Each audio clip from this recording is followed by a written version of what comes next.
O'zbekiston Respublika Prezidentining 2025-yil 17-yanvardagi PK12 qarorining ijrosini ta'minlash maqsadida Qo'shtepa tumani uchun jami 27602 nafar yangi ish o'rinlari yaratish rejasi belgilangan.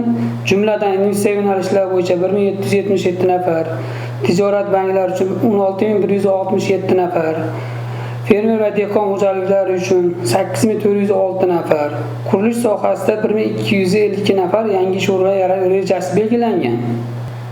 Yanvar-mart oylarida 9271 nafar fuqaro bandligi ta'minlandi. Jumladan investitsiya yo'nalishi bo'yicha 480 nafar, tijorat bank tomonidan 597 nafar fuqaro, fermer va dehqon xo'jaliklari tomonidan 2874 nafar fuqaro, qurilish sohasi bo'yicha 630 nafar fuqaro bandligi ta'minlandi.